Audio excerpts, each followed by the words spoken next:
I would like to give the floor to Олег Mецik from Eurasian National University, named after Л.Н. Гумилева from Kazakhstan. His presentation will devote a new professional landscape through the prism of foresight. Олег, the floor is yours. Please go ahead. Александр Васильевич, большое спасибо. Коллеги, добрый день. Позвольте представить свой доклад. Я представляю Казахстан, университет, Евразийский национальный университет имени Гумилева, и я поделюсь опытом, который существует в Казахстане в вопросах применения форсайт-технологий. По теме моего доклада видно, что мы прежде всего применяем эти технологии для развития новых профессий, и о них я сегодня расскажу. Можно следующий слайд, я постараюсь сейчас листать. Так, отлично. Это структура моего доклада. Вначале я кратко расскажу об актуализации использования форсайт-технологий в Казахстане.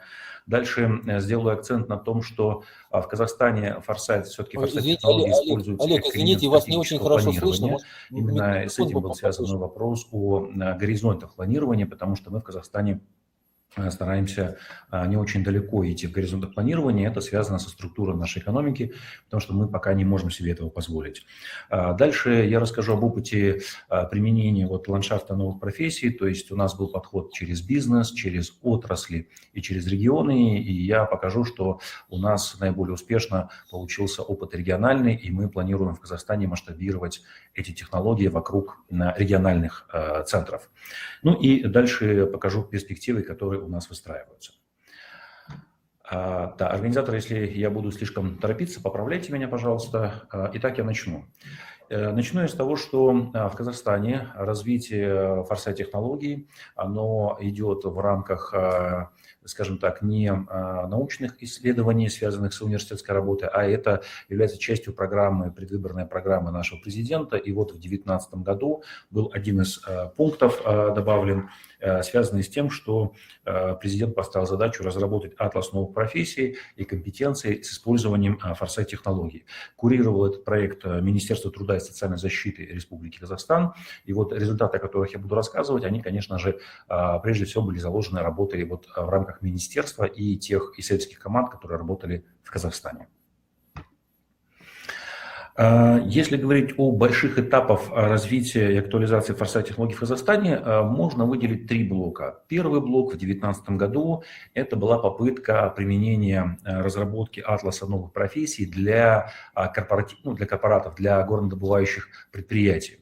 Этот опыт дал не слишком большие плоды, атлас был разработан, но по итогу его внедрения, к настоящему моменту, внедрено всего несколько профессий, и проект не смог масштабироваться, несмотря на то, что это были крупные предприятия, которые были значительно заинтересованы в этом проекте.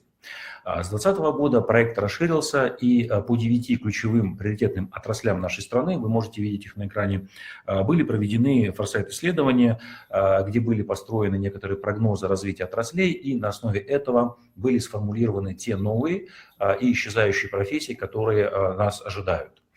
С 2021 года один из регионов инициативно вышел с таким предложением, чтобы на основе республиканского нашего атласа 9 приоритетных отраслей сформулировать локализационный атлас, который бы адаптировал и отобрал для этого региона те новые профессии, которые могут быть ему интересны. И вот этот проект, как ни странно, стал самым плодовитым на результаты. И в 2022 году целый год велась активная работа по локализации этих профессий новых в этом регионе. Их численные показатели я раскрою чуть попозже. Ну, здесь я кратко хотел напомнить, когда до этого уже Александр Васильевич выступал, он привел определение, что такое форсайт, как он развивается.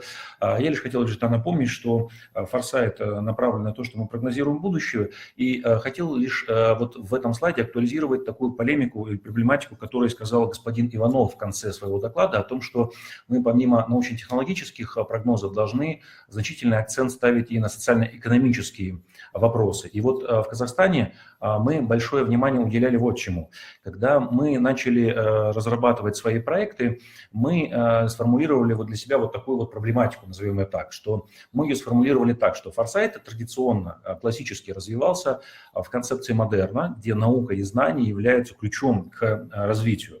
Сейчас же мы живем в концепции постмодерна, который отрицает многие классические положения модерна, когда нет экспертов, когда социальное давлеет над технологическим. И поэтому мы в Казахстане начали значительно фокусироваться не столько на технологических картах прогнозов, которые нам сложно строить, исходя из структуры нашей экономики и знаний. Мы постарались сфокусироваться на именно гуманитарных вопросах, на социальных вопросах, направленных на консолидацию основных игроков в краткосрочном периоде для того, чтобы быстро и эффективно внедрять те концепции и идеи, которые нам кажутся интересными, которые мы черпаем у Российской Федерации, черпаем у Европейского Союза, понимая, что мы не являемся законодателями мод в науке, мы позиционировали себя как команду, которая не изобретает новые сценарии будущего, а лишь запускает национальные коммуникации по осмыслению этих трендов и их быстрой адаптации у нас в стране. Вот на этом слайде я хотел как раз раскрыть ту особенность, которую мы пытаемся выстроить в Казахстане, насколько она корректно можно обсуждать, она как раз требует дискуссии, но что хотелось бы отметить. Вот Александр Васильевич в своем докладе тоже ссылался на форсайт-ромб с акцентацией на 4 основных акцента. Это креативность, это экспертиза, это доказательность и взаимодействие. Вот мы в Казахстане понимаем, что мы не рассматриваем форсайт как далекий горизонт, мы рассматриваем это как часть стратегического планирования. И вот на рисунке показано, что креативность и экспертизу мы, к сожалению, пока у себя в стране, мы ее заимствуем, мы ее берем у сильных стран, назовем это так.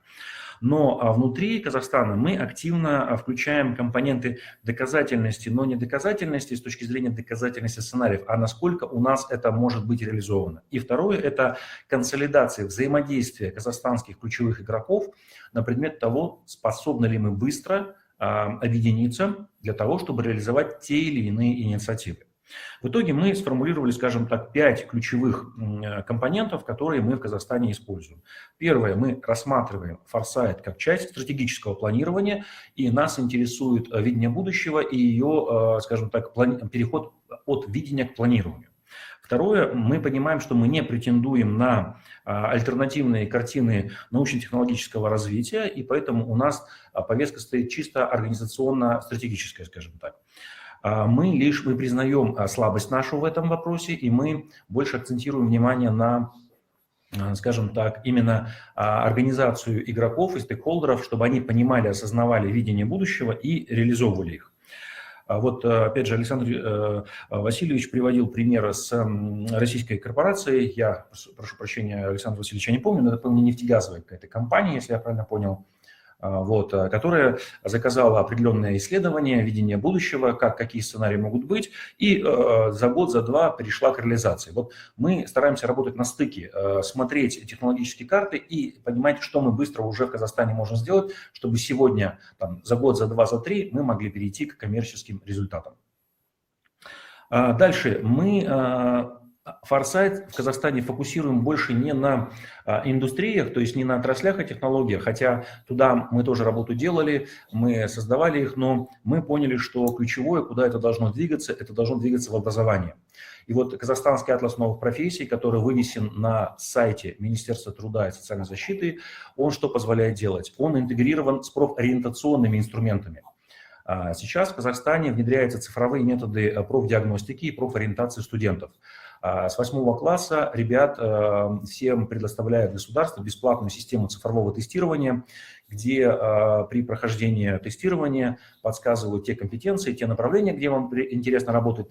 И программа предлагает не только традиционные классические профессии, но и предполагает, машина отбирает некоторые пул профессий, которые считаются новыми. И в этом смысле ориентирует молодежь уже на то, что нужно двигаться не по традиционным профессиям, а выбирать и приоритизировать себя, готовить себя к новым профессиям, которые казахстанское правительство видит как приоритетные. Ну и последний, вот я уже сказал, что у нас такой мы назвали, условно говоря, прагматичный форсайт.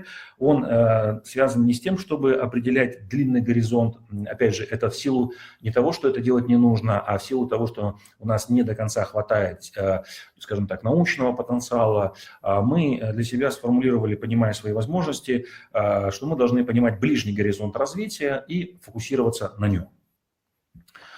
Двигаясь дальше, я хотел сказать, что в результате вот работы министерства с экспертами были сформулированы у нас в Казахстане 239 новых профессий, 95 трансформирующихся профессий и 129 исчезающих профессий. В само содержание профессии я сейчас идти не буду, я лишь акцентирую внимание, что в данном случае это новые профессии, горизонт новый не на уровне, допустим, майнера на Луне, да, добычи каких-то полезных ископаемых на Луне.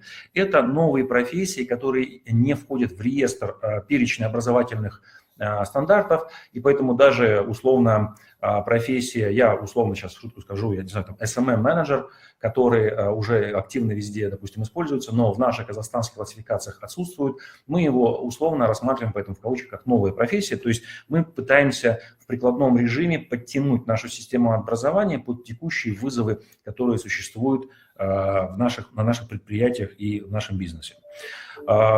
Вот это некоторые количественные показатели. Как двигались мы дальше? Мы посмотрели, что вот отраслевые исследования, к сожалению, привели к тому, что ассоциации профильные, которые участвовали во всем этом, все равно недостаточно активны. И получилось так, что исследования сделаны, они достаточно, возможно, интересные, но все равно в силу низкой координации они могут лечь на полку и не быть использованы. В силу этого мы пошли третьим путем. Мы, вот Павлодарский регион, вот он указан на карте справа в верхнем углу, они попросили сделать следующую, назовем так, выборку, микс определенный из всех индустрий, которые мы исследовали, наиболее адаптивные профессии, которые будут сегодня, завтра востребованы в их регионе. В результате был разработан атлас региональный, который показал следующее, что очень большое сопротивление было при внедрении. Прошлый год внедрилось всего 12 первых перспективных профессий. Порядка 800 студентов были вовлечены в этот процесс. Но уже в этом году, видя некоторые пользу от первого года, этот регион внедрил 40 новых профессий. Да, у меня можно назад, пожалуйста. Да, сменилось. Сейчас я верну, если не получится. Да, вот так вот. Они внедрили уже 40 новых профессий, исходя из своего каталога, и по ним учатся более 4000 студентов. Очень сильно развернулся бизнес в сторону работы с этими колледжами. В этом году одна из металлургических компаний готова инвестировать в эти колледжи, которые занимаются внедрением новых профессий. И мы очень рады этому и гордимся этим. Почему? Потому что неожиданно то, что правительство очень долго добивалось коммуникации между бизнесом и образованием, оно вот случилось естественным путем. Почему? Потому что появилась повестка будущего. Бизнес начал как-то формулировать свое видение, образование начало на это видение реагировать, и процесс вот этого взаимного обогащения, он, как мы считаем, начался. Дальше, в результате изучения этого опыта, вот 2021-2022 года, правительство Республики Казахстан, видя темпы внедрения и локализации новых профессий в учебных заведениях, и то, как бизнес начал активно реагировать на эти инициативы, разработана инициативная сейчас программа в Казахстане на 2 ближайших года, которая направлена на то, чтобы для каждого региона создать вот такой региональный атлас новых профессий, который будет локализовывать приоритетные направления, приоритетные профессии для того или иного региона. И сейчас уже процессы начались, и мы надеемся, что к лету мы порядка 5-6 регионов уже в эту динамику вовлечем. И мы надеемся, что вот этот вот 2-летний проект, который, с одной стороны, проходит, больше всего разворачивается в образовательной среде, он окажет очень сильное трансформирующее воздействие на наши отрасли, и они начнут лучше работать с нашими системами образования.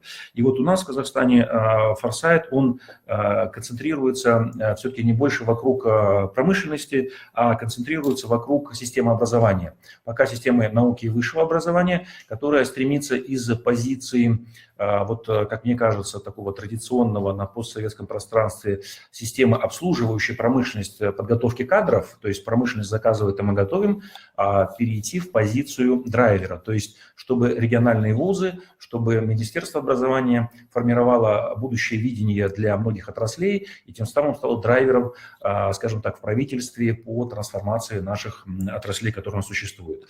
В настоящее время вот локализация региональная, она выглядит следующим образом.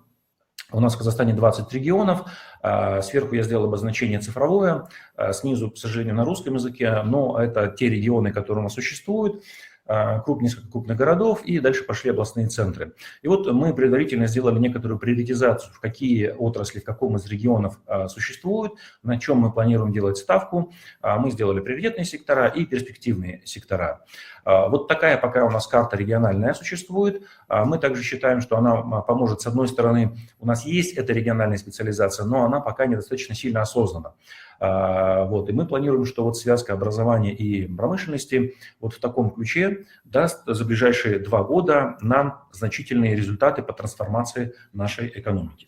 Говоря о выводах, я хотел бы подчеркнуть первое, что в Казахстане увеличивается применение форсайт-технологий в разных сферах, с одной стороны в образовании, даже неожиданно у нас при Сенате нашем существует школа аналитиков, в этой школе аналитиков начали привлекать и поднимать тему форсайт-технологий для прогнозирования. То есть в разных сферах начинает применяться эта технология, чему мы очень рады, и поэтому мы надеемся, что первое, что надеемся, что эта технология начнет становиться достаточно популярной, и ее даже включат, мы надеемся, на следующий год в курс по менеджменту.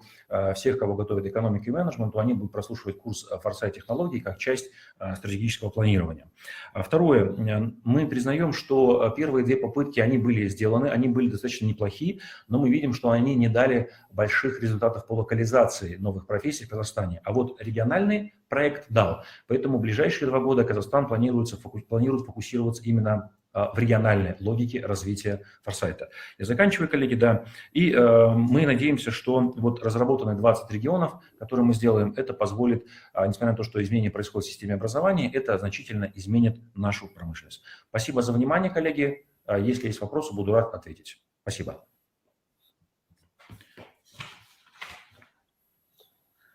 Александр Васильевич, передаю вам слово как модератору для продолжения. Thank you very much, Oleg. Спасибо. Can you hear me?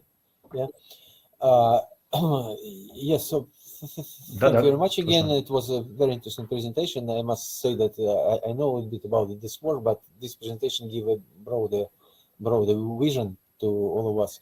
If my proposal is that probably you can raise your hands or put your questions into the messages line, and so I can see yet.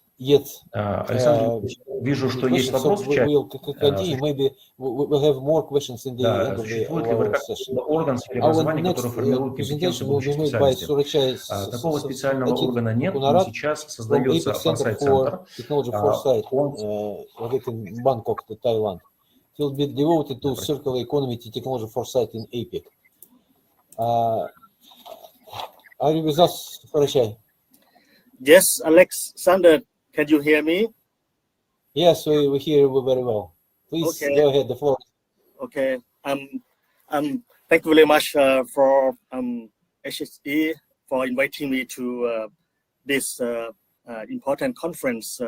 My name is Surachai Satitkunarат from APEC Center for Technology Foresight, hosted by Thailand.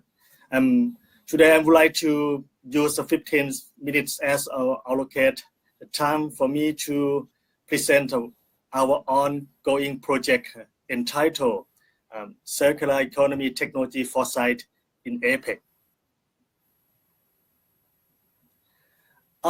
This project based on our project proposed to APEC PPSTI, Policy Partnership on Science, Technology and Innovation. This proposed by Thailand and and supported by Chile, Chinese Taipei, and Indonesia. We have just started the activity from this year, but we proposed from late of previous year. This project is tied to Thailand national policy entitled Bio-Circular Green Economies, and also is linked to policy partnership on science, technology, and innovation of the APEC on BCG or Bio-Circular Green Economy also. We would like to apply the concept or approach of foresight to explore the global demand and market opportunities for use circular economy technology. And we want to assess technological capacity and establish the technology roadmap. And we want to examine the directions of strategies of APEC economies, cooperate in terms of science, technology, and innovation. As I mentioned, we have started the early of this year. We organized the seminar session with along with policy partnership on science, technology, and innovation of APEC in February to disseminate the idea of bio-circular green economy and also focus on circular economy.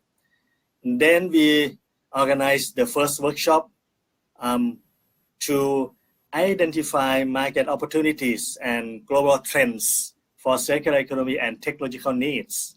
And then we organized the second workshop to formulate the technology roadmap for APEC region. And this time we are in the process for formulating the project which we hope to propose to the APEC in the near future. Allow me to summarize to you about the output from this project for the first workshop. We have started from launch our policy, Bio-Circular Green Economy Policy or BCG by our minister. This is Dr. Anek Lautamatat from Ministry of Higher Education, Science, Research and Innovation. He suggests us if we want to look to the future, we might need to consider not only present, but we need to look behind to the past also. Even our foresight idea in general, we need to go away from present and past. But this is his idea, and Dr. Kittipong, our president, try to make it in pragmatic way to the BCG model. And we have invited 3 speakers to share their idea from Thailand, from Australia, from Chinese Taipei, to give us the best practice on circular economy. And from the first workshop, as I mentioned, we apply the idea of trends. We apply Steve V, social technology, economic, environment, politics, and value to see the detail in each dimension. What are the global trends and its impact to the circular economy?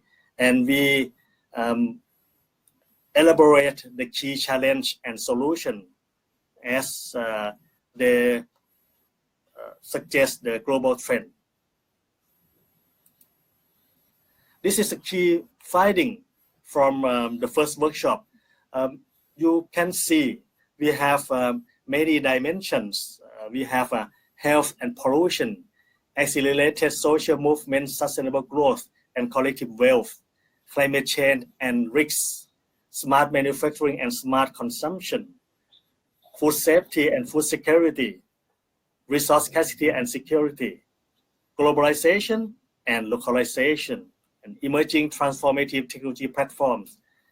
Under this trend, we try to identify the challenges for solve this trend. And then we organize the second workshop based on the output from the first workshop.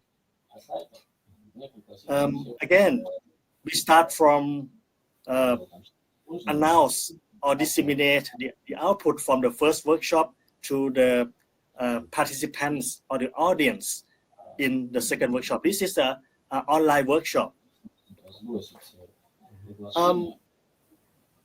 Under the trends, we use the idea of technology workshop to identify the way to solve the trends based on the roadmap timeline in short term, medium term, and long term. You can see from this slide, we have identified many ideas to solve or to create the trends from this.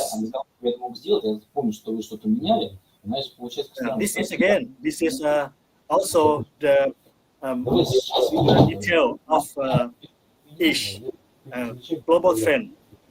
For example, if you can see from the digitalization of the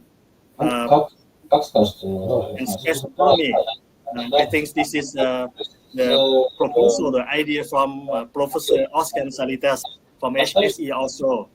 He suggests us to focus on space economy. This is one of example from our honorable audience.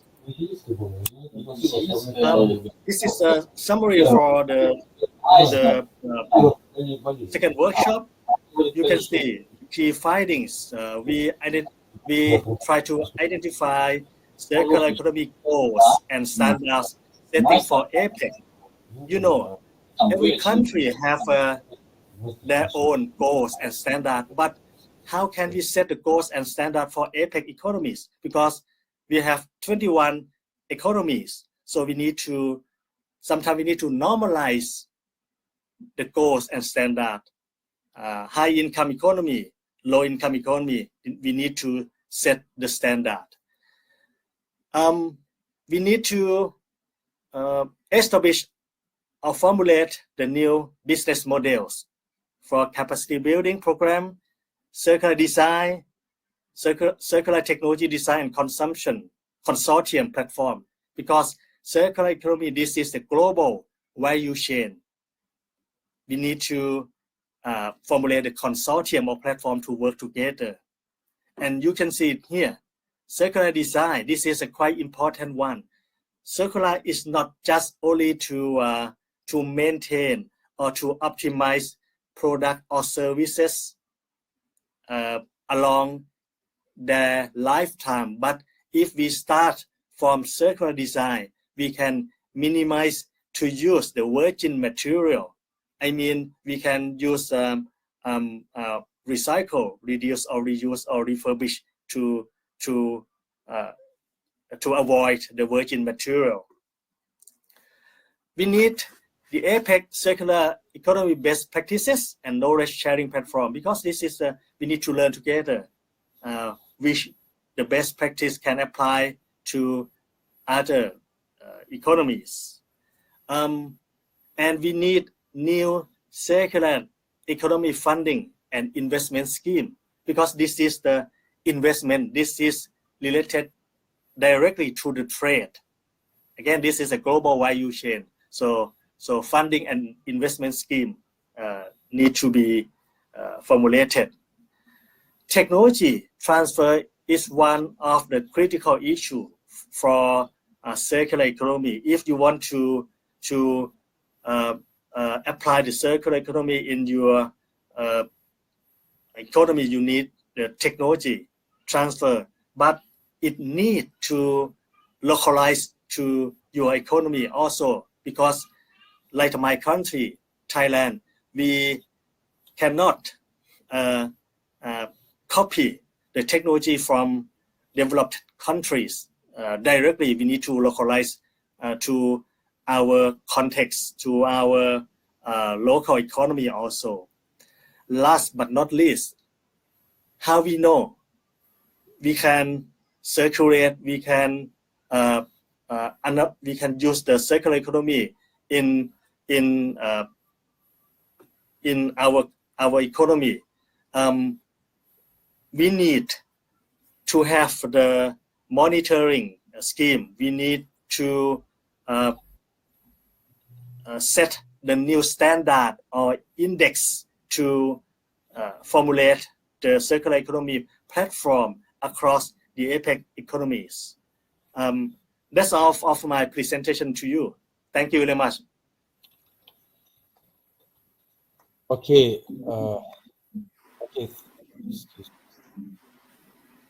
Okay. Thank you very much, Surachai. It was very interesting. I must say that excuse me, I see the program. It was very interesting. I participated in some of your workshops. It was very interesting, very live discussion there, and so it's really a good exercise. If anybody has questions, please do it right now, or you can ask your questions via the messages.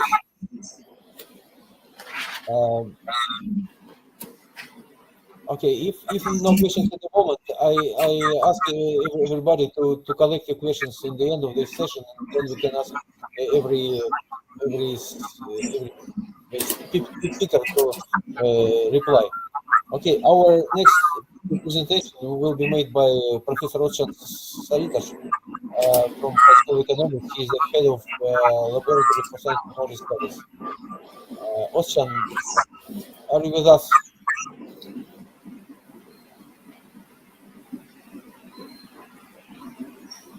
I cannot see Ozdčan here.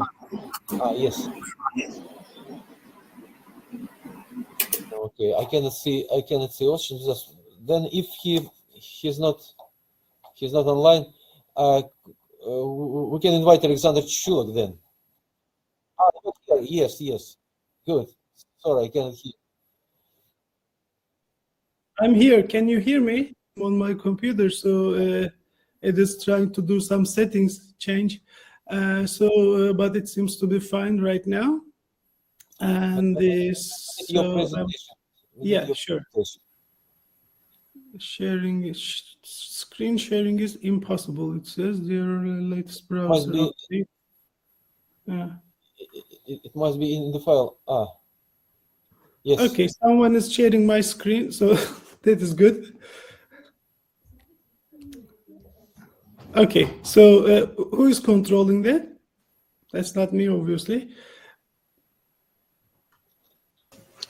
Ozdčan, you can open your presentation in Files section, and you can also yes, and in the rows, left row and right row, you can use them. Yeah, sure. To go. Okay, that's great, Olga. Thank you very much. So it seems to be working now. Okay, hello everyone. So I'll try not to lose any more time. So I'll briefly talk about the evolution of foresight and what is next. As you know, the world is of course changing very fast, and we are observing and experiencing all these changes, and it's important that foresight also stays up to date with all these developments, and we need to understand this change process and reflect it in our foresight research and practice, in most cases as soon as possible. So this is briefly me. So I'm a professor of innovation and foresight at the Higher School of Economics, National Research University Higher School of Economics, editor-in-chief of Foresight, and doing lots of activities around foresight studies. So most of you might remember actually this picture from my earlier presentations. I always like to keep it here because it is showing how the world is changing and how foresight practice is also evolving. So this evolution still continues.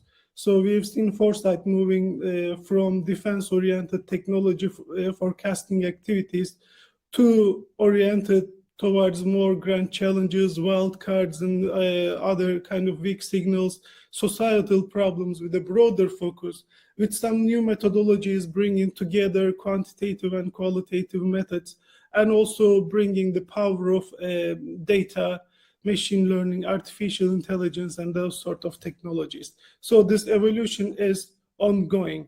And we can actually see in the literature some generations of foresight which were described previously. This is a slide from Luke Georgi. So he was talking about 5 generations of foresight, ranging from technological forecasting to technology foresight, technology and social foresight, innovation foresight, and industrial foresight. So you see how foresight scope and focus, and it's actually kind of function is changing in our science, technology, and innovation systems. So in our recent analysis, we saw that this process continues. So industry focus, as you see, still remains as a strong point, but it is actually widening to cover like some specific areas, security, for example, drug, and it is becoming more business oriented. And also we see that there is more room for analysis of data, for example, as it is seen in this one. So those 5 generations described by Luke Georgi actually continues its evolution today. More recently, we started talking about systemic foresight, where we started seeing science and business and applications coming together, and the importance of systems thinking, because everything is related to everything else in a very complex world. And more recently, we started, of course, seeing that foresight is more application-oriented. So connection of foresight into business models, for example, the emphasis on policy orientation, and also the relation to decision. And we started, for example, seeing some trends regarding the use of emerging technologies, focus on discontinuities, disruptive technologies. So these concepts are all coming into our foresight activities. We also started seeing that our methodological toolbox is expanding. Of course, we have been using some of the earlier methods which are also evolving. So, for example, we have a lot more and newer ways of planning scenarios and newer ways of, for example, performing some surveys and other activities. But also we have much more sophisticated ways of, for example, designing technology roadmaps, and then bringing kind of, again, data and more evidence, data-based evidence into our foresight activities, and using all these tools and techniques for collection and analysis, visualization of data, and bringing this onto the table with our discussions with the experts. The latest point, actually, we came in the evolution of foresight is the concept which is called foresight on site. So I'll try to elaborate on this in this presentation. So foresight on site actually represents a continuation of previous foresight activities. It is telling us about the more society and human-oriented futures, going in parallel with digital transformation, and at the same time considering risks and resilience. So we see that we are now living in a much more dynamic and turbulent environment. So there are a lot of risks, and we need to design some resilient policies for that. And we are also seeing that our human intelligence, which have been the key principle for foresight activities so far, are now combined with technology intelligence and artificial intelligence. So we are now searching for some ways of how we can combine these two sources of knowledge, and these two sources can create some synergies which can provide us better intelligence than based on only on machines or only on humans. So we are talking about now integrated technology, economy, and social policies, and this represents an ecosystem of foresight with the continuous and dynamic interactions of systems actors on a regular basis on future-oriented perspectives. So this is actually bringing foresight on site where it is applied. So why do we talk about this? Because first of all, it becomes clear that foresight needs to be closer to the sites of its application. At the moment, there's a big gap between anticipation and action. So we are actually waiting for some funders of foresight activities, for example, some governments or some big companies or some other kind of funders to start the foresight program. Then we start the foresight study. It takes a year or two. It's a very long time. And we develop some kind of future-oriented ideas looking into the next 20 years, 30, 50 years, and then trying to develop some policies and actions. However, we see that this is not very effective, because even during the time of doing the foresight exercise, our future perspectives or scenarios become obsolete. So if you were telling me to think about the next 20 years, for example, 3 years ago, just before the pandemic, I would give you a different picture of the year 2030, 2040. If you told me that look into the future at the beginning of this year, I would tell you a different story. If you ask me the same question again, then I would tell you a completely different story. So our foresight is immediately outdated by the time we complete the study. So therefore, we need to bring foresight into the side of their application, and it should be an integral part of our operations and actions. And in this case, the role of foresight practitioners is very different. So we cannot actually sit and simply organize some foresight exercises where we bring experts together on the table occasionally every 3 months or 6 months and then have some deliberations and etc. Yeah, this has been good, this has been useful, but actually this cannot be like this anymore in this fast changing environment. We need to not to bring people and experts into foresight, but we should bring foresight to them. So foresight should be broad, and foresight practitioners should be acting as the brokers of the future, connecting all these different stakeholders together, going into their routine and integrating foresight into their routine and day-to-day thinking, and then connecting and collecting all this knowledge among them and then giving them this bigger picture. So for this purpose, we also need the greater futures and data literacy. So all the stakeholders should first of all understand what foresight is, what futures are, and what is data literacy, how they can combine different processes, quantitative and qualitative, for example, data and methods in their activities, and explore the synergistic relationships between the big picture, the system, actors and factors to design their smart and sustainable futures. And while doing that, they should also think about the second mission of foresight. If the first mission of foresight is about anticipation of future developments, the second mission is to consider the future impacts of science, research, and policies on society, culture, ethics, and law, because we cannot leave society, culture, and law behind while we are continuously thinking about new technologies, new science, and innovations. So we should really bring them at the front and real time address these questions. So the first mission of anticipation and the second mission of the impact of change should go together hand in hand in a foresight ecosystem, which I call this foresight on site.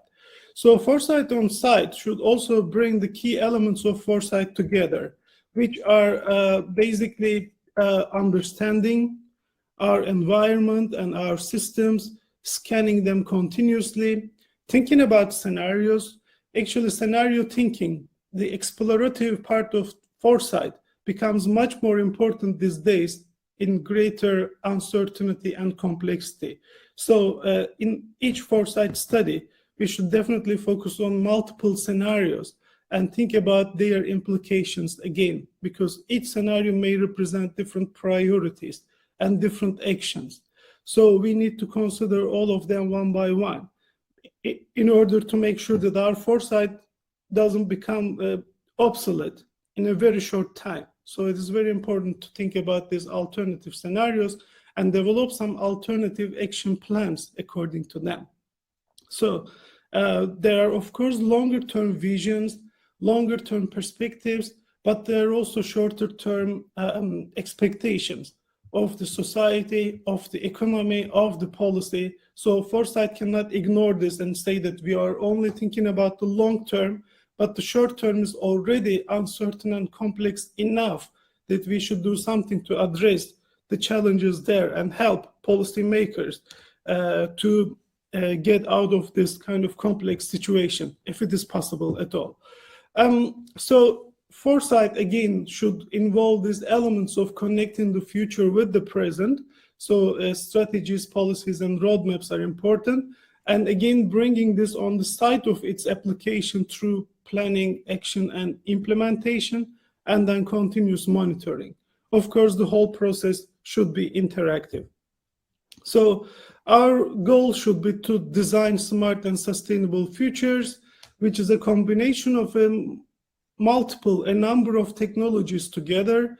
During our presentations, we see that we are talking about these technologies here and there, but it is important to show again the bigger picture, the systemic picture, and the ecosystem. When we put these technologies together, what the life will look like. So it is very important to understand the synergies in order to create these smart and sustainable futures.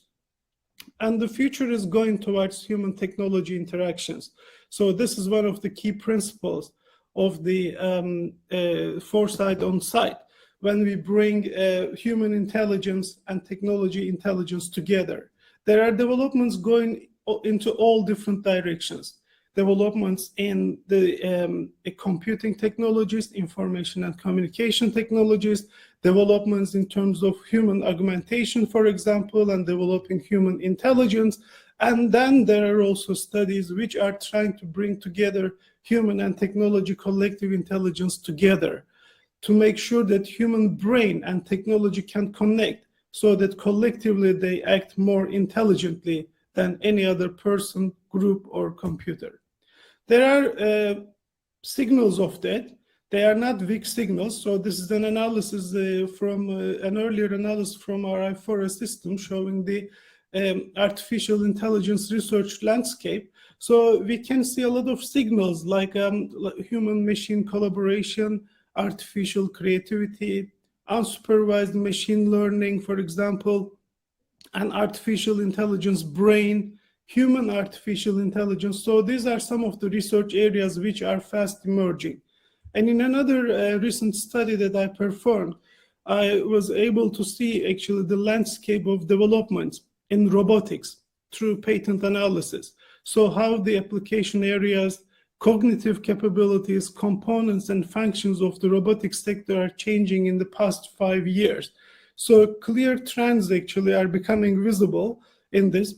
So if you see the marked areas, you can see how research is evolving to bring together, for example, first of all, technologies together, robots together. So there's a stream of research going from intelligent robots, robot interaction, collaborative robot crowd, robot swarms. And there's also another line of research and another line of technology development going in terms of humanoid robot, human interface, robotic personalities, human collaboration, social robot. So you see that there are also strong signals in terms of bringing human and artificial intelligence together. And this is a very clear in the patent applications in the last 5 years. So what are the key concerns about this? There's the technology element we need to think about. There are human in the loop systems. And then this system has several elements, as I said, including technology to technology convergence, brain to technology convergence, and brain to brain convergence. So how we can transfer our thinking, basically, how we can create this kind of seamless environment where all this kind of data and information can be shared and intelligence can be generated for this purpose. And in the near future, we will probably have some words already history. So like phone, for example, right? A device. So we won't probably need this sort of device anymore to communicate with each other in the next decade or 2 decades, probably like computers or computing and keyboards, for example. So these technologies may already be obsolete in the next years to come. There's also the human element. Because we are humans, of course, we should be at the center of these developments.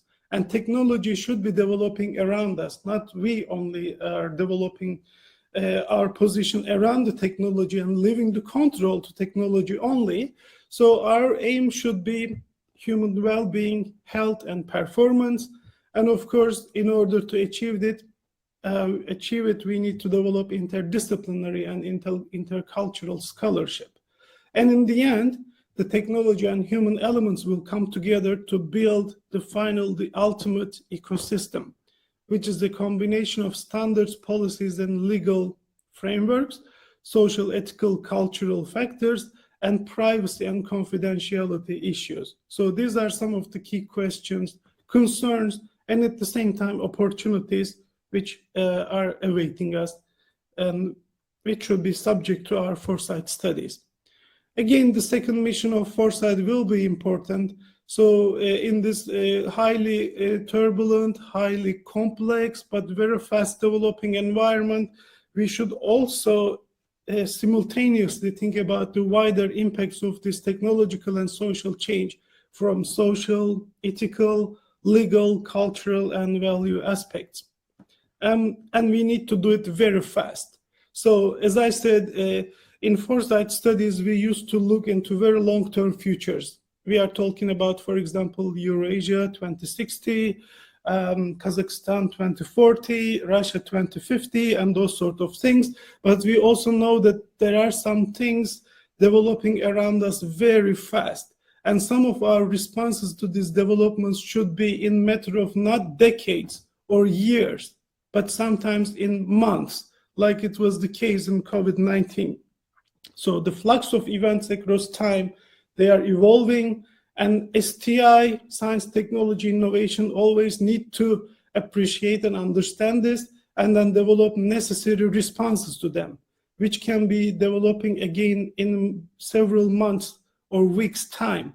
And so we have immediate responses like survival, and then other responses which keeps actually our systems, the basic systems operating, which is called essential. Enhancement is again to make the system facilitating and working with its key functions and then making it better. And resilience is also to make sure that our system is resilient for such challenges in the future. So in a recent study, we examined the STI responses to chaos. And we try to understand how do technologies evolve, develop, and diffuse in an immediate crisis. Immediate crisis is the crisis which actually breaks out in a very short time, and it has a very disruptive effect, and we need to act immediately in order to deal with these challenges. So there are different types of technological response to crises, as I showed in the previous picture. And sometimes crises also accelerate the diffusion of technology because we have enormous pressures and we have to be creative and we have to think fast. This is actually a very fast-moving foresight exercise, which is moving from anticipation to action in several months' time. So this is characterized in the next generation foresight.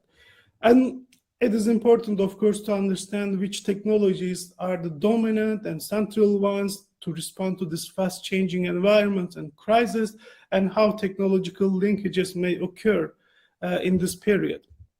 So this is a slide from our study. So, for example, we looked at the technological response to COVID-19 in about 5 months' time. And then in few months, first couple of months, there were immediate attentions to survival technologies like masks, ventilators, tracing, telemedicine. And then in the next couple of months, we started seeing the emergence of some essential technologies, virtual remote working, communication, mobile supply and delivery technologies, and also some enhancement in terms of some AIT, sorry, some noise going around here. so enhancement technologies by using artificial intelligence, Internet of Things, robotics, and other technologies which came towards the end of the 5th month. And we are now talking about all these technologies and how, for example, they can help us to deal with such situations like in pandemic. And we are having more, of course, of those situations. There are, again, so many different factors. What is important is to design smart and sustainable and resilient systems so that we can develop strong mechanisms to respond to those fast and rapidly emerging situations. And it is, of course, important to communicate this.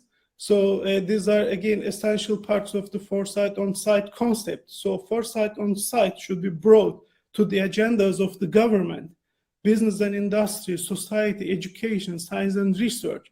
So we shouldn't only collect these people when we do occasional Foresight exercises, but we should make sure that Foresight is continuously on their agendas. And we have seen some already crisis. So it is important whether we learn from this or not. So we have gone through a very hard, very tough pandemic period. We are now dealing with the economic crisis agenda, global and national security agenda, international migration, natural disasters, earthquake, urbanization, and all sorts of factors. And we are running very fast forward into climate change, energy, and food, water challenges. And so thank you very much for listening to me. And sorry if you get some background noise from here. I'd like to take this opportunity to introduce you our new book, which just came out yesterday, so COVID-19 and Society. So I'm looking forward to your questions. Thank you. Okay, Ozdchan, thank you very much for your very interesting presentation. If anybody wants to ask something, okay, it's not a question from Jose Cardera, it's just sure, Alexander, looking forward to it. If no question, I will ask you one question. Probably in the end of this session, we'll have more. Okay. Yeah. My question is look, if we look at Foresight as a sector, I would say, as we make Foresight of Foresight, yeah. Mm-hmm. We always analyze the technology push and market pull, yeah. What do you think the most important issues in technology push, which will improve future studies as a whole in the future, and market pull, which of them will be most demand? Alexander, actually, based on what I have just said, I see that it is very hard to distinguish between technology push and market demand, because the demand, as I said, in crisis and complexity situations may change very fast. So, like, for example, in this COVID-19 crisis, for example, there wasn't any expected such demand, but it just emerged. It just actually came out in a matter of weeks, and then the World Health Organization declared the global pandemic just in about a month time, and then we needed to respond this with very fast kind of development and technological responses. So it is very difficult actually to distinguish nowadays clearly technology supply and market demands. Both sides are very dynamic, and we need to use actually them as effectively as possible, because it is obvious that humanity will observe and experience more and more challenges in the years to come. But at the same time, we have some more technologies coming, on our agendas. As I said, we are talking about artificial intelligence, and we are talking about smart cities. We are talking about Industry 4.0, blockchain, and all other technologies. Most important thing is that to connect these technologies or to match them immediately with this fast emerging demand. And so they need to be coupled as quickly as possible, as frequently, we don't have much time to think about them when crisis breaks down. So I hope it was a helpful answer. Thank you very much. Thank you very much. It immediately raises another question: what's the role of the government? Probably will, in this case, because we cannot be prepared to all unexpected wild cards. Yeah, and so sure. To do so, so it's a more complicated question. So let's continue probably, and in the end we will have a chance to ask our speakers for another. Yeah. I mean, foresight is at the definitely a threshold of another change, and we can definitely not, I mean, continue like this, like doing occasional foresight activities every 5 years and develop long-term policies and strategies. We have some more immediate challenges and very fast-changing environment, so we need to also sit and think how we can develop more effective mechanisms and approaches in foresight to deal with all these very fast-changing situations. Okay. Thank you very much. Thank you. Our next presentation will be made by Alexander Chulak from High School of Economics. It will be devoted to foresight for innovation ecosystems at national, regional, corporate levels, key drivers and tasks. Alexander, the floor is yours. Please go ahead. Yeah, thanks a lot. Hello, everyone. Can you see my presentation? Yes, we can see. All right, wonderful. So it's my pleasure to be here and to have a closing this session presentation. And I'd like to continue a good tradition of showing what foresight is and ideas about foresight. So generally, yes, it has a long story from linear S&T forecast to now fully fledged research activities using blockchain, Web 3.0 and other modern technologies. We account for more than 80 different methods and instruments from econometrics, marketing, economics, and there are around 3,000 different projects all over the world at different levels, from international to corporate. We see the time horizon goes from backcasting sometimes to forecasting or foresight up to 100 years, for example. The duration of a foresight could last from several months to several years, and the scope could be very huge. We see it, including different social activities and the activities about the nature. We see that foresight research, foresight activity could include dozens of experts or thousands of different experts, and generally experts could come from centers, think tanks, universities, from government support institutions. And I'd like to remind the first law of Hegel. It's around 200 years now, who said that finally quantity should somehow transform into new quality. So that's what we are discussing, and I think that if we treat foresight like a platform, foresight say 5.0. I'm an economist by my nature, and I can tell you that there are a lot of different scientific schools or teams that generally do not interconnect with each other, because they say, oh no, macroeconomics is not for us because we are from new institutional economics, or all right, we are from ecosystem concept, but we don't treat about global value chain conceptions, or all right, we are researchers from national innovation systems, and we don't deeply go into macroeconomics, etc. So I think that generally foresight could be that platform that unites, and de facto it unites at least 6 different conceptions, starting from NIS, National Innovation System, and getting back to macroeconomic and new institutional economics. And that's the very, very important role of foresight in the landscape of different research activities and theories. And generally, yes, we do blend, we blend different foresight methodology, and it could lead us from VUCA concept, which was quite popular in previous century, to Bunny concept, when we and some guys from futurology area said that now we live in bright, anxious, non-linear, and incomprehensible world.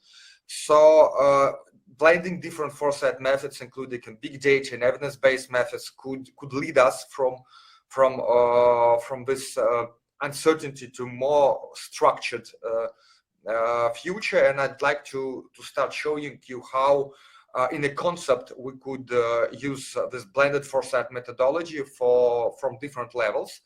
Let's start from national innovation system. If we take a look like a radar for different players and aspects of needs like government, society, business, science, well, quite traditional, we could establish at least 4 groups of different influences by foresight and methods by foresight, starting from investigating and building common vision, group 1, group 2, supporting evidence-based decisions, different promoting communication and participation activity, and including and inducing transformation, which I think is extremely important nowadays.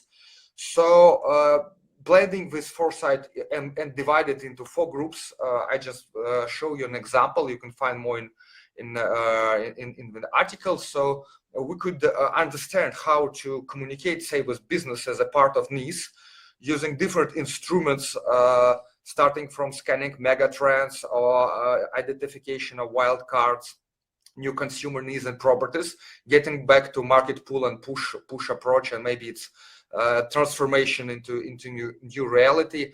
We could also suggest that the business as a part of this could be interesting in trend watching, in different trend analysis, including quite well-known SWOT and BCG metrics, but in new wave of understanding and getting to more sophisticated econometric modeling or product life cycle assessment. Of course, business needs to communicate with different part of needs, and foresight sessions, interactive foresight platforms could be useful here, as well as changing and transformation from mid to long-term strategies, from setting just priorities just by case on spot to more evidence-based priority setting, and finally informing stakeholders and CEOs of the future and getting them on board. If we move forward from national to regional concept of innovation system, I just like to show you that it could be quite sophisticated and fully fledged. We start from regional foresight, including different type of methods and understanding of our initial point and possible scenarios for the futures, which could be finished by science and technology regional foresight, then identification of regional priorities and critical technologies, getting back to what technology push could do for us, and road mapping activities as a plans and transformation. But frankly, it's not the whole picture. Of course, we could think about it on a system monitoring, and we could also understand that we have to monitor trends and drivers, including different methods like bibliometric or trend watching on a regular basis.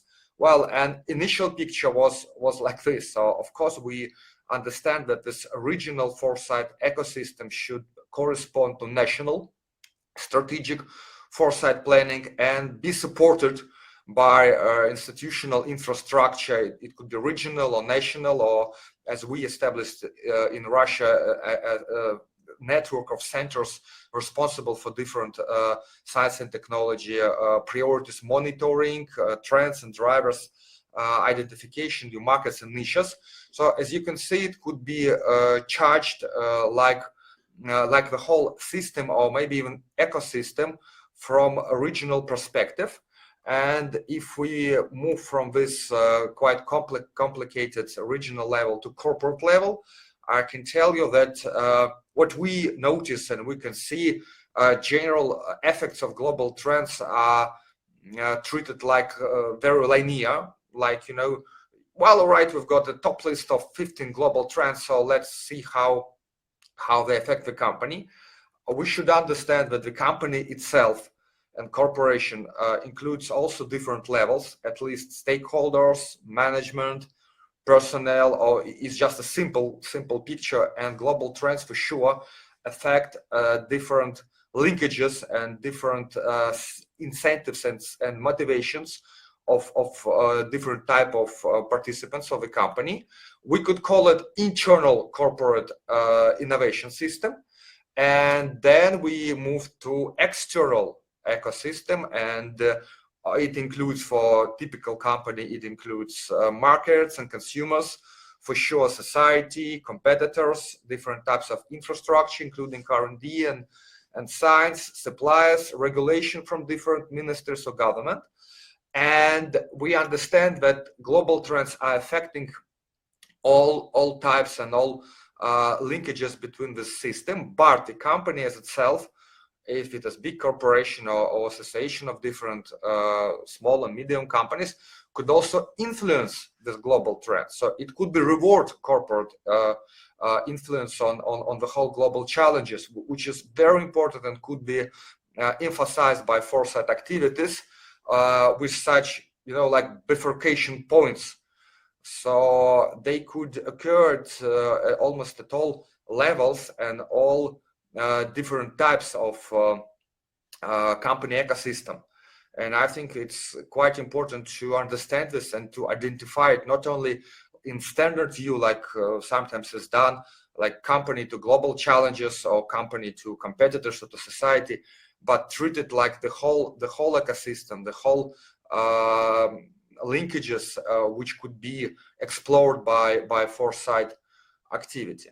But frankly, when we do foresight, and as you notice, we do foresight at different levels, at international, at national level, at regional, and it's also a tricky question what we call region.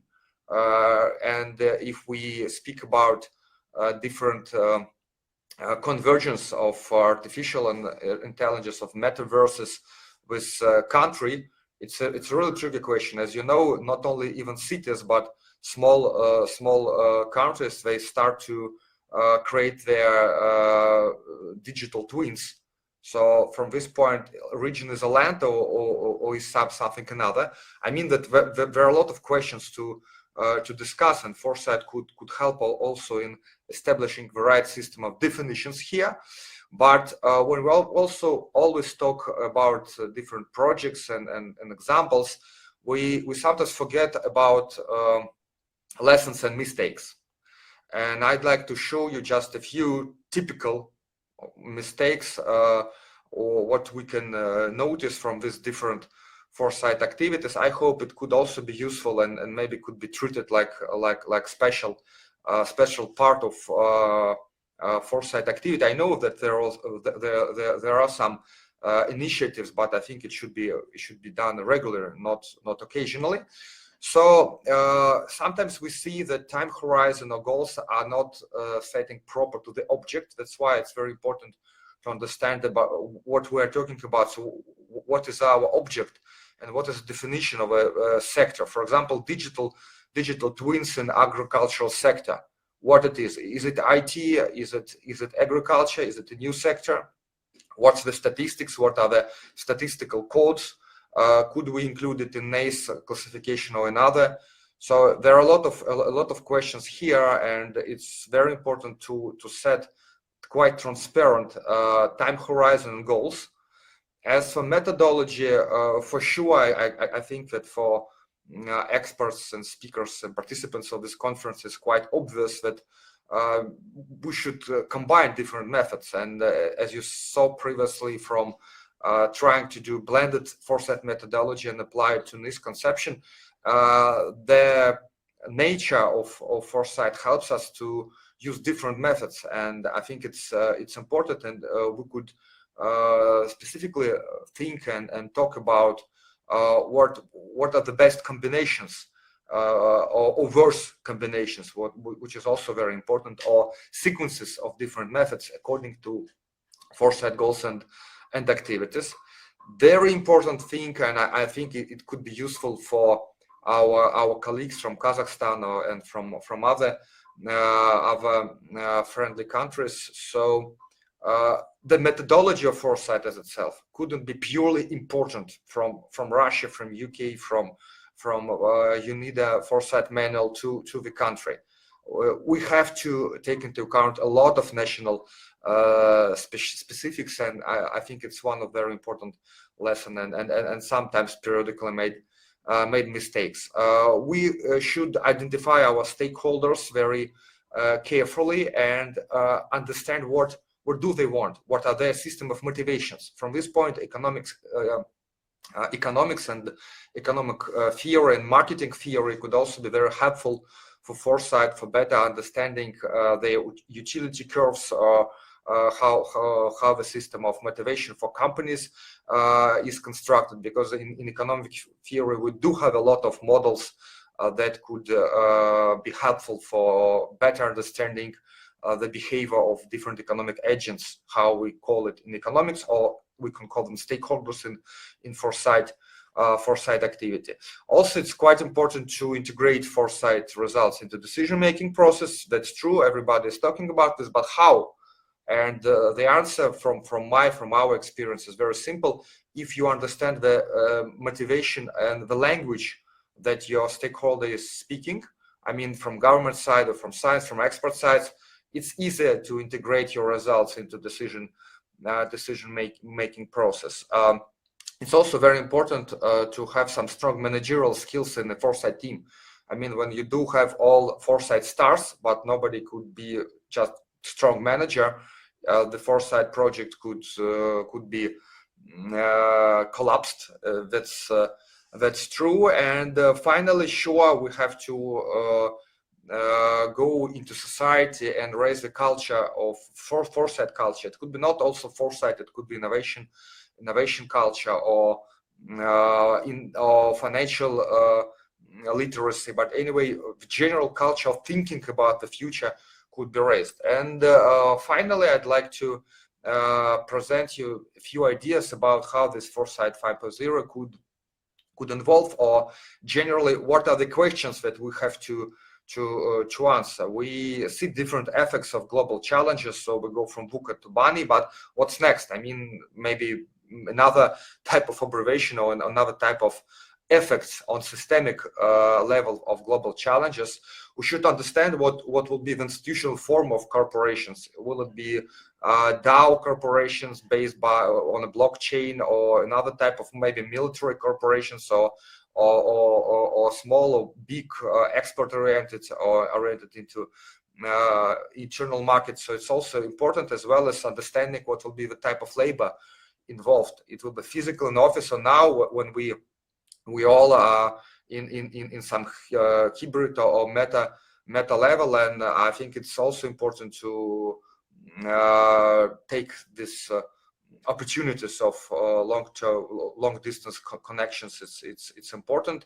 What society expects from companies and from government, just be working places and stability, or being neutral, or maybe space, not only Earth but also space neutral, if we want to colonize the Moon, Mars, or other planets. What will be the market forces? We call it in economics, we call it sovereignty. Will it be producer or consumer or ecosystems? What will be in force? Technology versus resources. We all know from different researches and activities that finally technology will cause zero. We see it from our mobile phones or notebooks. Maybe the natural resources will, or are the most important part of our future, and we should think about it more precise. What will be the scope of business? I mean, it will be a concentration of companies on some areas of very broad diversification. And finally, I think it's important thing, and we also sorry, somebody's please don't do that, because I'd like to finish my presentation on this slide, please. And the final question is about standards and regulation, because it's very important. We also raised this question when we were talking about previously in the morning session, because sometimes, and maybe even often, we see how regulations conserve the present, not create the future. And I guess that it's important to convert foresight results into standards and regulation that could help create the future that we want. And finally, the name of my presentation is Foresight for Innovation Ecosystems, but I think that foresight as itself should be forward-looking innovation ecosystems. That was my pleasure to be here. I'm ready to answer your questions, so thanks a lot.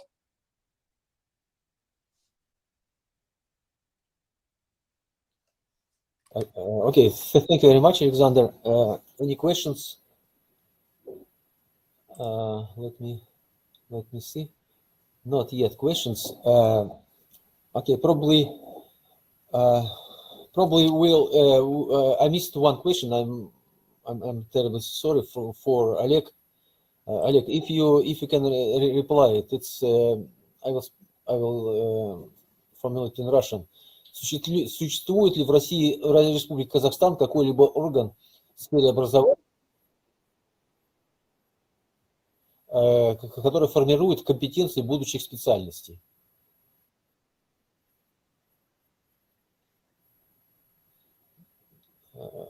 Олег, вы с нами?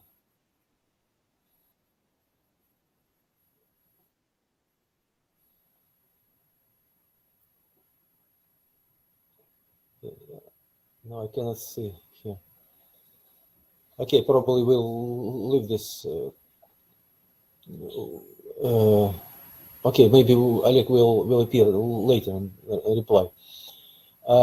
Another question we have from Fabien Bodiman. Fabien, are you with us, or I will read a question? Just read a question. Okay. Ozdchan, is it this question is for you? Are you able to read it and reply? Yes. Well, yes, Alexander, I've read it. Actually, it's a very nice comment by Fabienne. So it is actually a comment, and then she connects basically the foresight on-site thinking with the earlier operational foresight, which was applicable in earlier years, of course. But that is actually something different also than what I try to explain is something somewhat different.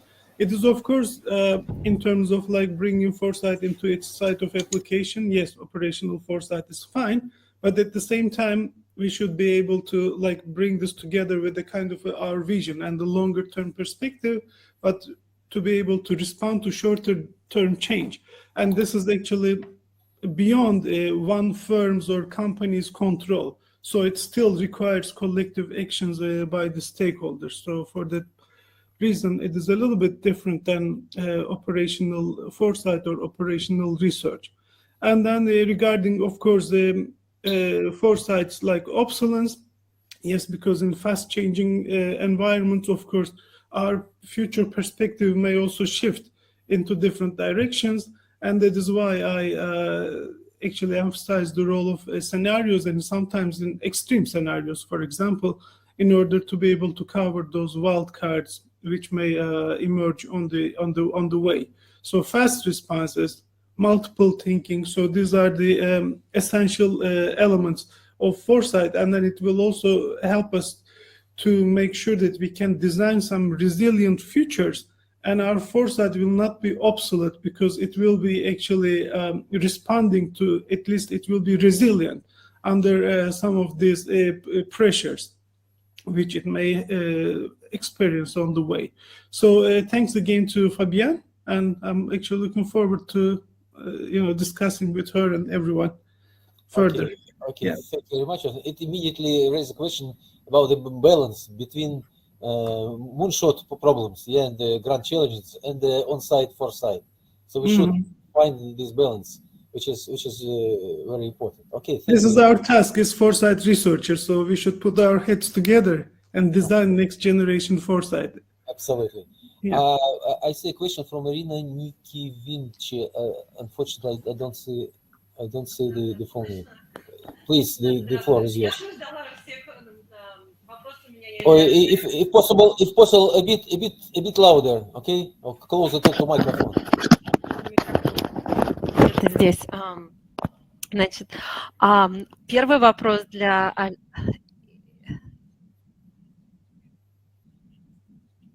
Олега Мецика. У вас очень хорошее решение очень структурной проблемы, да? Как подготовить кадры для рынка, чтобы они были востребованы.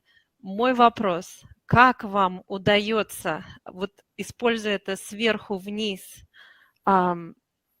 метод, да, то есть узнать, какие профессии, какие кадры будут нужны. Вы смотрите на другие страны, вы смотрите на какие-то отрасли, какой у вас алгоритм, Олег. Второй вопрос, если Сурачай все еще нас слышит, и let me switch to English if that would be easier. Сурачай Сатиткунарат.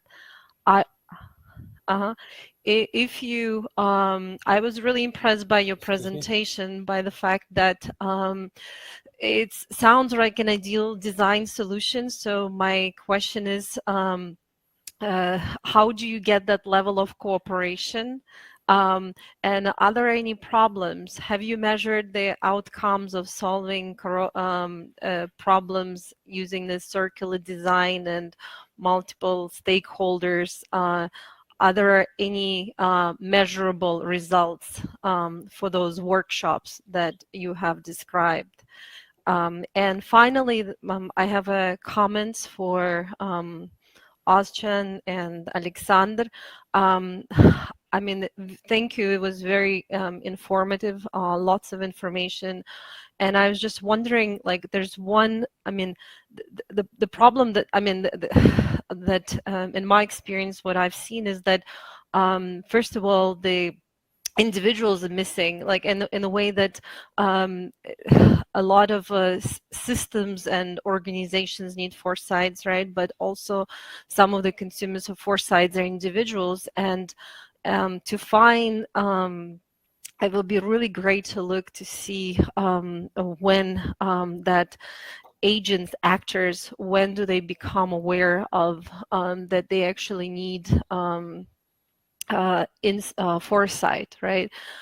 So in a way, I mean, it's kind of, I imagine it to be just-in-time solution where, you know, when decision is being made, foresight had to be there. So whatever you do, like with that system, multiple system solution, if you could create like an AI system and open it to individual organizations and governments, that would be the ideal solution for everything, because otherwise we can say that, oh, you need foresight, but when they need it, they won't have it. And when the foresight is there, there are no decisions to make. I mean, it's just an interesting mismatch of timing and the solution. So, but thank you so much for your presentation, and I'm looking for responses for Oleg and Surachai. Thank you. Okay.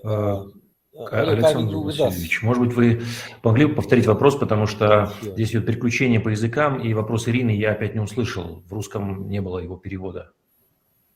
Ирина, может быть, повторите вопрос, если это не сложно. Раз. Я просто не услышал в русской версии. И anyway, Олег, are you with us? No, I don't think so. Опять не слышно, Александр Васильевич. Окей. Александр. Нет, я не... Александр and Ozdchan, are you able to answer the question? Уважаемые коллеги, well, I'm here, so Irina actually like just commented on the presentation, but I think she made a very good point, which is also my key point: how to meet foresight supply and demand. Foresight supply and demand. I mean, how to match them, right? How to make foresight available. This is actually what is what the key principle of foresight on site is. So making foresight available at its sites of application. So bringing foresight to you rather than bringing you for occasional foresight activities. And therefore, as I said in my presentation, it is very important to build this futures literacy, understanding what foresight is and how we can do it, and also data literacy, so we can understand and interpret the information which is happening and taking place around us, and how we can interpret it, and how we can use some of the at least basic tools and techniques to plan our own futures. Because society and individuals are very important parts of this process. So I wouldn't only limit this sort of foresight activity to triple helix, like government, industry, academia or research or anybody like that. Society is an essential and important part of it, and every individual should also have this capacity to be able to build their futures to respond to these challenges. Okay. Thank you. But don't you perceive that foresight can live independently? Like it has to be always there. Like in a way, it's not only on site and generated upon a question, but it has to have a life of its own and to be available all the time. I mean, exactly. So that is what I'm saying. So for example, foresight should be in a lab. When the scientific researcher doing their research, they should think about its future implications. Foresight should be in policy making all the time.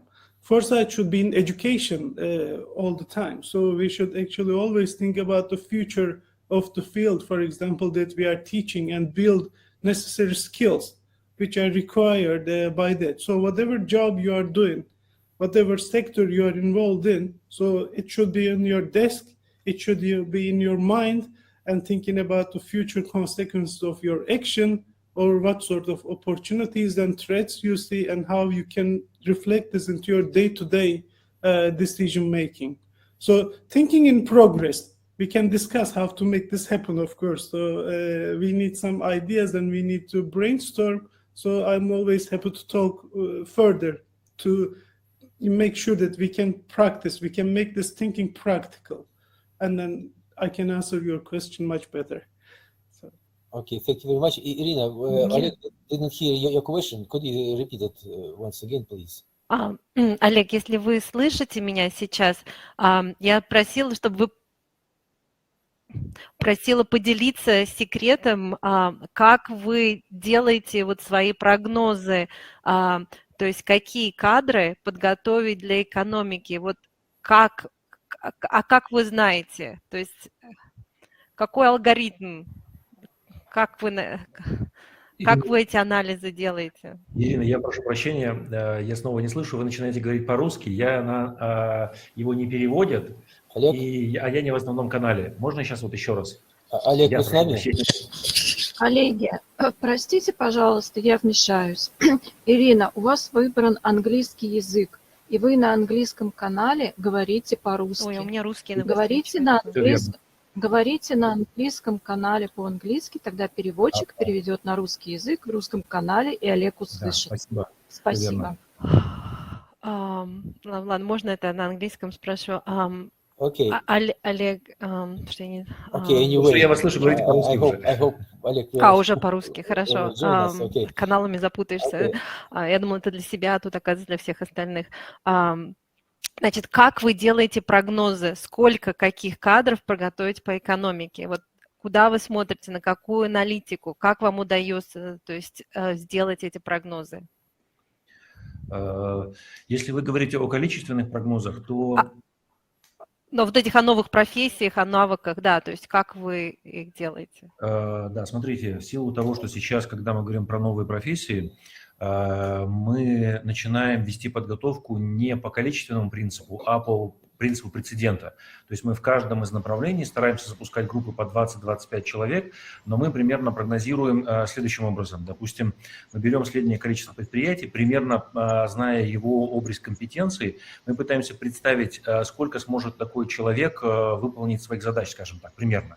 Если, допустим, я не знаю, вот он выполняет какую-то функцию, и она должна обслуживать 50 человек в процессе или еще что-то, мы берем данные и косвенным методом рассчитываем количество экспертов, которые нам нужны будут для этого региона или для этой группы предприятий.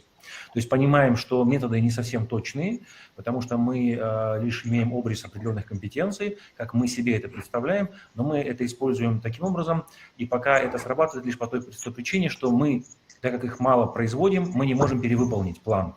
И в этом смысле мы попадаем не столько потому, что мы точно считаем, а потому что у нас есть нехватка большая, и поэтому мы в данном случае, наши расчеты больше верны, чем неверны, скажем так. Вот пока так ситуация. Через 3-5 лет, когда развернется подготовка, и она станет массовой, Да, мы понимаем, что нам придется переходить на более сложные методы расчета, более точные, но мы надеемся, что к этому времени мы поймем, как, поняв лучше эту профессию, мы поймем точнее, сколько нам таких специалистов нужно готовить. Спасибо, Ирина. Очень интересная задача, спасибо.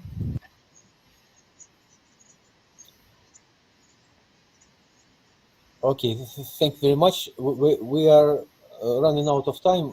If you allow, I will just ask one question to Surachai very quickly, please, Surachai. I noticed that you had funding organization from three countries. What was their interest? And first, second, did they participate in the exercise? And how do they use the results achieved? Surachai, are you with us?